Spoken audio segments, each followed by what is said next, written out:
Hemos visto que el monasterio de San Isidoro del Campo fue fundado en el siglo XIV y desde entonces sufrió una continua evolución. Pero ¿cómo era su organización y distribución?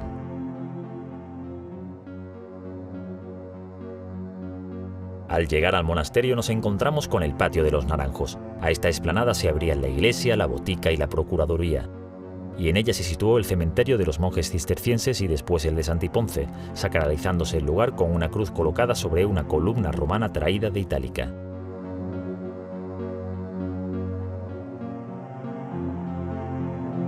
La iglesia era uno de los espacios más importantes del monasterio. Tenía carácter dual, es decir, eran dos iglesias paralelas unidas que durante siglos funcionaron de forma independiente. La iglesia meridional era la más antigua y era de uso exclusivo para los monjes y fue fundada por Alonso Pérez de Guzmán. La segunda iglesia, mandada edificar por su hijo Juan Alonso Pérez de Guzmán, estaba abierta al culto para todos los fieles. En ambas se erigieron los panteones de la familia, estando expresamente prohibido el enterramiento a personas ajenas al linaje. La iglesia presenta contrafuertes exteriores, matacanes en el ábside y almenas que coronan todo el perímetro.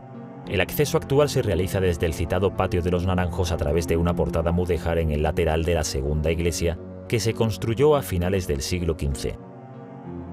Ambas iglesias poseen una sola nave con 3 tramos cubiertas con bóvedas de crucería y cabeceras con ábsides poligonales. Las iglesias se reformaron profundamente en los siglos XVII y XVIII, como puede observarse en su aspecto actual. Los enterramientos de los patronos fueron encargados a Martínez Montañés, así como los retablos mayores y laterales, si bien algunos fueron sustituidos posteriormente.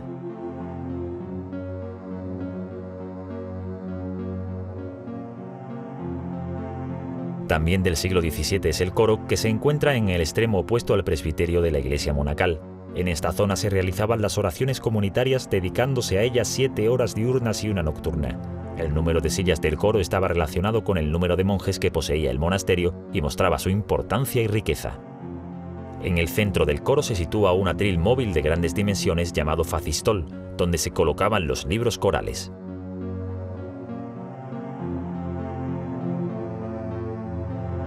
El claustro es un patio rectangular que presenta a su alrededor una galería porticada con arcos sustentados por pilares. Es un espacio abierto que se utilizaba como lugar de meditación, lectura y expansión. En torno al claustro se organizan las distintas dependencias del monasterio medieval, como la iglesia, la sacristía, la sala capitular, los dormitorios, la cocina, el refectorio y el patio de la hospedería. El claustro se llama de los muertos por la función de cementerio que adquirió a partir del siglo XV. En las galerías de este patio podemos observar los restos de algunas lápidas y grafitis en las pinturas murales con datos de los monjes allí enterrados. El claustro posee un marcado carácter mudéjar.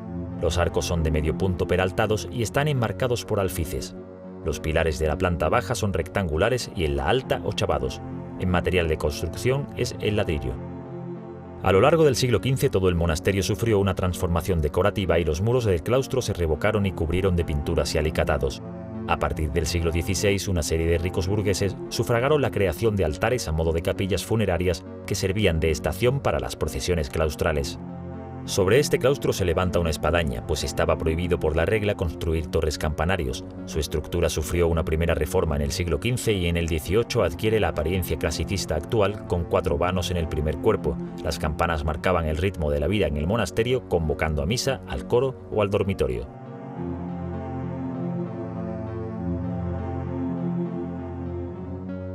La sacristía es un espacio reservado en el que los sacerdotes se revisten para los actos litúrgicos y donde se guardan todos los objetos necesarios para ellos.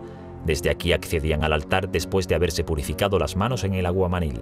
Esta instancia ha sufrido importantes transformaciones desde su origen medieval, ampliándose en altura y eliminando los dormitorios de los monjes que se encontraban sobre ella.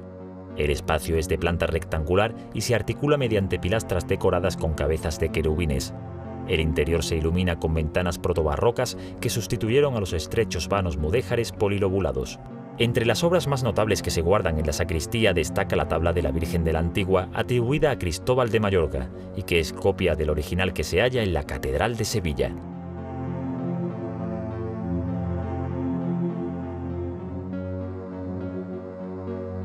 La sala capitular es uno de los espacios más importantes en la vida del monasterio.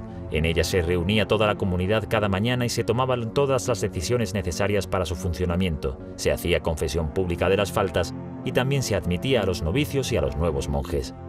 La sala capitular sufrió en su estructura y en su decoración profundos cambios históricos muy importantes. Se amplió en el siglo XV al desaparecer el dormitorio común en la planta superior, decorándose con pinturas murales, y en el siglo XVII se construyó una nueva bóveda, se realizaron nuevas decoraciones murales, el retablo y grandes cuadros.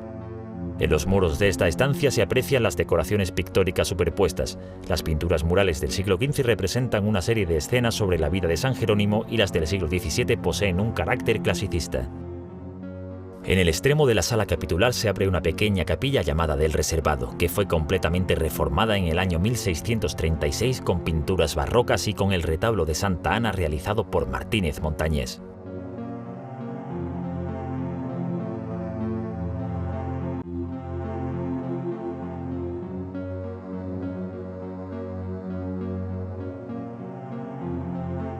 El refectorio se sitúa en el ala occidental del claustro y era el comedor del monasterio. Antes de entrar en él, los monjes se lavaban las manos en una fuente. Después se sentaban en un banco corrido con las mesas dispuestas en forma de U.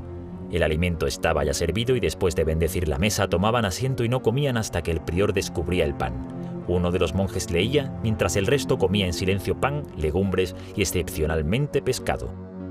La estancia está cubierta con bóvedas de crucería y sobre los muros se realizó entre 1473 y 1492 todo un programa pictórico. La representación de la Última Cena preside la sala y actualmente sus paredes se cubren con una serie de cuadros sobre la vida de San Isidoro que originalmente decoraba uno de los claustros.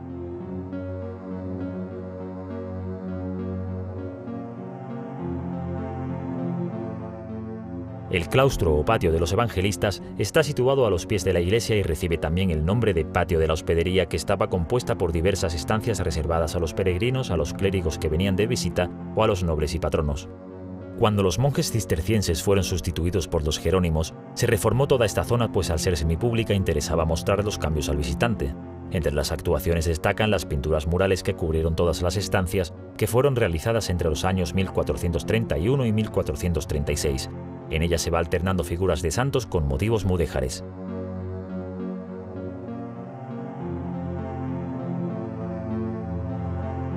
En una de las escenas se representa a San Jerónimo rodeado de monjes que copian sus enseñanzas y fabrican cucharas, haciendo alusión tanto a la actividad física como intelectual que practicaban.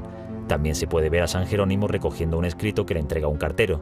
La carta fue redactada por Lucinio Bético, un italicense que mantuvo correspondencia con el santo, y de este modo se pretendía justificar la presencia de los monjes jerónimos en un monasterio cisterciense. También se han conservado restos de la representación del árbol de la vida, en la que aparece un barco que navega por un mar agitado acechado por unos monstruos que simbolizan los pecados capitales. En el barco hay un árbol en cuya copa se representan a varios religiosos, al papa y a algunos nobles junto al rey. El tronco es roído por dos ratas que representan el tiempo o las enfermedades. A la derecha de la composición aparece un ángel con gesto protector y a la izquierda la muerte con un arco cazando a los personajes de la copa del árbol.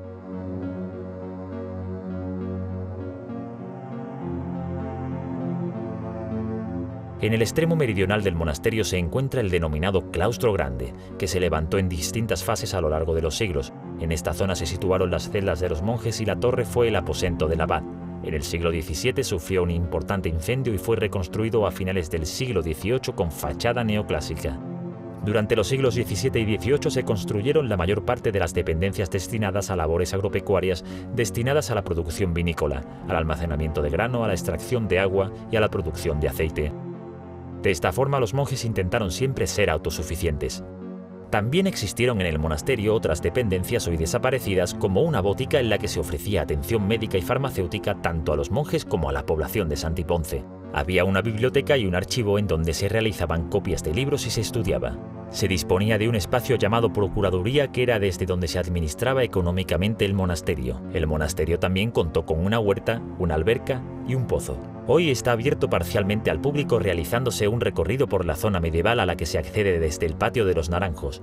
Y están previstas nuevas fases de restauraciones que permitirán contemplar la mayor parte de este conjunto monacal de gran riqueza artística e histórica.